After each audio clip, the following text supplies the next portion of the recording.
బ్రిజేష్ కుమార్ ట్రిబ్యునల్ని ఏమంటాడు, ఏకంగా బచావత్ ట్రిబ్యునల్ని చేసింది దీన్ని. ఆ బచావత్ ట్రిబ్యునల్ అనేది కూడా చెప్తా, అదేంది దానికి సంబంధించి ఏందనేది కూడా చెప్తా. ఇది ఎప్పుడు పడ్డది, ఇది మన బచావత్ ట్రిబ్యునల్ ఎప్పుడు పడ్డది? ఈ బచావత్ ట్రిబ్యునల్ ఈయన జస్టిస్ బచావత్ అంటారు, నేను RS Bachawat, justice RS Bachawat. Bachawat tribunal కూడా సేమ్ కృష్ణానది నీటి పంపకాలకు సంబంధించిన సమస్యను తీర్చడానికి ఏర్పడ్డది. ఇది మొదటి దశలో ఏర్పడ్డ ట్రిబ్యునల్. ఇది ఏది కృష్ణానది వాటర్కి సంబంధించి దాని సమస్యకు సంబంధించి ఏర్పడ్డది. ఇది ఎప్పుడు ఏర్పడ్డది? 1969లో ఏర్పడ్డది. 1969లో ఆర్ఎస్ జస్టిస్ బచావత్ గారి ఆధ్వర్యంలో ఏర్పడ్డ ట్రిబ్యునల్ ఇది. అప్పుడు కూడా కృష్ణానది వాటాని ఇదే కర్ణాటక, ఇదే మహారాష్ట్ర, ఇదే ఉమ్మడి ఆంధ్రప్రదేశ్ ప్రభుత్వాలు పంచుకోవడానికి ఏర్పాటు చేసిన ఒక ట్రిబ్యునల్ ఇది. ఇక ఈ 1969లో ఏర్పడిన ట్రిబ్యునల్ని తీసుకొచ్చి 2004లో ఏర్పడిందని ముఖ్యమంత్రి గారు నిన్న మాట్లాడి నవ్వుల పాలైంది. ఇక ఇంతటి జ్ఞానంతో ఇంతటి అజ్ఞానంతో ముఖ్యమంత్రికి ఎన్ని సంవత్సరాలని ఉంటావు? ఈ తెలంగాణను ఏమని అభివృద్ధి చేయాలి? బ్రిజేష్ కుమార్ ట్రిబ్యునల్కి బచావత్ ట్రిబ్యునల్కి తేడా తెలియని ముఖ్యమంత్రి గారి నువ్వు ఏం పరిపాలిస్తావు?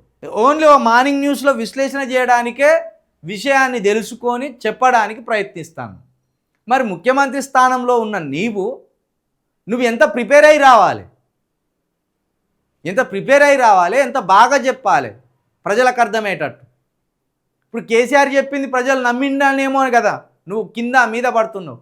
బచావత్ ట్రిబ్యునల్కి బ్రిజేష్ కుమార్ ట్రిబ్యునల్కి తేడా తెలియకుండా, ఏ ట్రిబ్యునల్ ఎప్పుడు ఏర్పాటు చేసిందో తెలియకుండా, ఏ ట్రిబ్యునల్ ద్వారా ఎన్ని టీఎంసీలు కేటాయించిండ్రు అప్పుడనేది చెప్పకుండా, కేసీఆర్ను బూతులు తిట్టుకుంటా పోతే నువ్వు చులకనవుతావు తప్పించి కేసీఆర్ ఎందుకు చులకనవుతాడు? ఇగో ఇప్పుడు బచావత్ ట్రిబ్యునల్ కంటే కూడా బ్రిజేష్ కుమార్ ట్రిబ్యునల్లో టీఎంసీల వాటా పెరిగింది. అప్పుడున్న నీటి పంపకాలకు ఈ తర్వాత 2004లో వచ్చిన నీటి పంపకాలకు మధ్య తేడా ఉన్నది, టీఎంసీల పరంగా తేడా ఉన్నది, ఇన్ని ముడిపడి ఉన్నాయి. ఇది చాలా పెద్ద సబ్జెక్ట్, ఇది సింపుల్గా చెప్పినాం కానీ మళ్ళా తెలిసినట్టే మాట్లాడబోతాను ఈయనకు అర్థమైనట్టే తెలిసినట్టే మాట్లాడబోయి నవ్వుల పాలవుతాడు.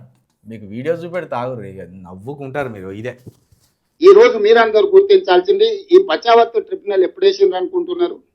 2004లో వేసిండ్రు.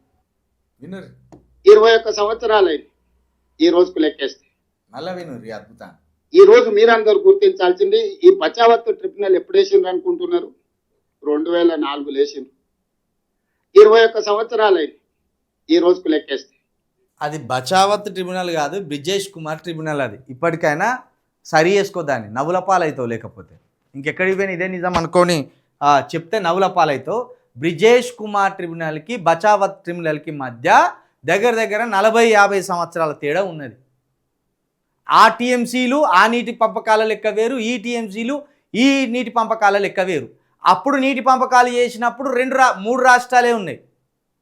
ఆ తర్వాత బ్రిజేష్ కుమార్ ట్రిబ్యునల్కి వచ్చేసరికి 4 రాష్ట్రాలు అయినాయి. ఆ 4 రాష్ట్రాలకు కృష్ణానది నుండి వచ్చే వాటర్ని ఎట్లా పంపకాలు చేయాలనేది అసలు సమస్య. అంతర్రాష్ట్ర జల వివాదాల కిందికి వస్తుంది ఈ ట్రిబ్యునల్స్, వీటి తీర్పులు. ఈ కనీస పరిజ్ఞానం, కనీస అవగాహన కలిగి లేకపోతే ఆ సీట్లో కూర్చొని ఏం లాభం? జర రాజీనామా చేయాను, నాకు అర్థమైతే లేదు. రోజు రపరపనీతోటి రాజీనామా చేసి పారే.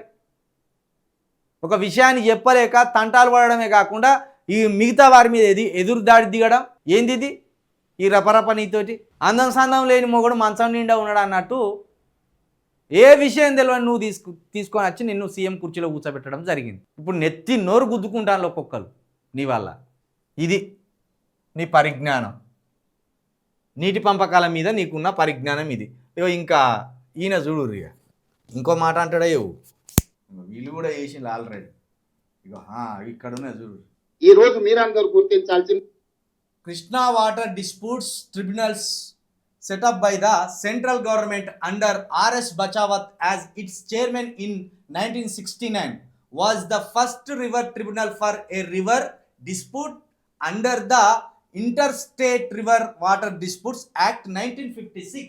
1956 యాక్ట్ ప్రకారం 1969లో మొట్టమొదటి అంతర్రాష్ట్ర జల వివాదాలను పరిష్కరించడానికి ఇగో కృష్ణా వాటర్ డిస్ప్యూట్స్, కృష్ణా జల వివాద సమస్యకు సంబంధించి ఇగో 1969లో ఆర్ఎస్ బచావత్ అనే పర్సన్ని, ఆ జడ్జిని చైర్మన్గా ఉంచి సమస్యను పరిష్కరించమని పెట్టింది. ఇక నువ్వు 2004లో వేసిన బ్రిజేష్ కుమార్ ట్రిబ్యునల్ని కాస్త బచావత్కు అంటగట్టిను. గట్లున్నది.